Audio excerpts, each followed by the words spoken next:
Hey guys, what's going on? My name is Chris BBRM and I'm here to show you how to do clutch master cylinder change on your 2002 NB Miata. Actually mine, but I will. So let's get started. Here are all the tools that you're going to need. So breaker bar if your bolts are rusted and everything like that, like mine were the partner to help you bleed the clutch. Your ratchet 12mm socket, deep socket preferably, 10 mil, same thing. Extension, this is a 3-inch extension I believe.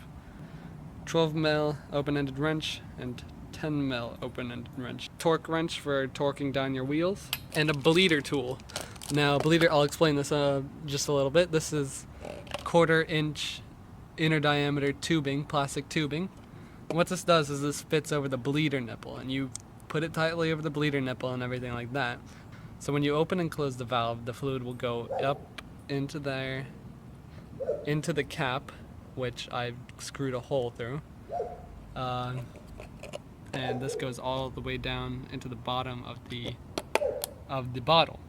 And you're gonna want to put a little bit of brake fluid in there, maybe your old fluid if you have it. If you got it turkey bastered out, just put it in there so that if you screw up the bleeding process, it doesn't just suck up air into the clutch system. You suck up dry fluid, dirty fluid, clean fluid, whatever, which is much better than air. You do not want air at all. Trust me. Oh, and a new part, obviously. Alright, so first thing you're going to want to do is you're going to want to check and assess the situation that everything is in. So, this is your brake master cylinder. Don't mess with that right now. It's good, probably. That right there with the dirty fluid is your clutch master. Obviously, you can't fit a ratchet back there because there's all this crap in the way. I'm assuming this is a cruise control module. So you're gonna want to just like bolt this out of the way before you tackle this bad boy. Alright, so if you have cruise control like I do, you're gonna see that bolt right there, and then there is another one deep down in there.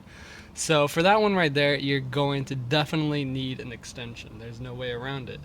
This one right here, you don't really need one, but it's good to have one because if you don't, you stand a good chance of knocking your knuckle. So, avoid injuries, use extensions. Got it? Good. By the way, it's a 10mm bolt for both of them. Once you've got this unbolted, just go ahead and move it out of the way. Honestly, I don't even know why I have this in here. Like, I've never used cruise control in my life, even on road trips, but I don't know, maybe the day will come. So, this is probably the step right now. Oh, and by the way, start putting down some stuff to protect your paint because your brake fluid eats paint and you don't want your beautiful shiny yellow Miata to lose its paint. At least I don't. Maybe you do. Alright, so now that you've got this area padded down, what most people would normally do is they would unscrew this, use like a turkey baster, and suck up all that fluid and put it somewhere safe. Unfortunately, I don't have my turkey baster that I used to do this a year ago anymore. I don't know where it went. And I don't feel like sacrificing another one of my mother's kitchen tools working on my car. So I padded the area pretty thick with paper towels in case anything spills. I can clean it right up. And I've got more right there. And we'll see what happens. As a pro tip, those two bolts, 12mm. Once you unthread the hard line, go ahead and move towards the outer bolt. Okay, so the old master cylinder is out of the car, as well as all the rags. Not much trimmed on the paint, if even at all. I've got the hard line wrapped in paper towel right over here. I'm gonna go grab the other part, and we'll finish this up real quick, hopefully.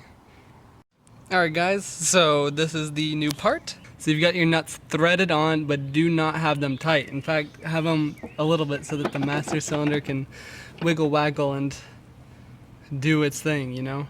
Because this. Right, so I have pretty much everything tightened up. What I tend to do is you go ahead and use the 12mm ratchet with extension to go ahead and do the bolt closest to the brake booster right there. And then I use a 12 mil spanner wrench. It helps if it's ratcheted, but I'm not that highballing, to bolt up that one. And you just kind of alternate between the two. And finally, when this is nice and rock solid, take your 10 mil, tighten this one up. Remember, always connect your connectors. Alright, so I'm going to show you my setup. And I just noticed my shocks are leaking. Good thing I have replacement coilovers actually inside my house right now that I will make a video about. Yeah, you're looking directly at the slave cylinder. That little piece is the bleeder valve.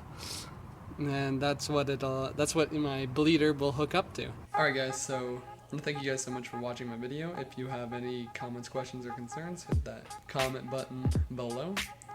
If you like what you're seeing, want to see more, hit that subscribe button, or that like button, or just send me a comment, either one. And tell me what you want to see next, you know? I'm open to suggestions. Alright, I'll catch you guys later. Thanks for watching. I'm out.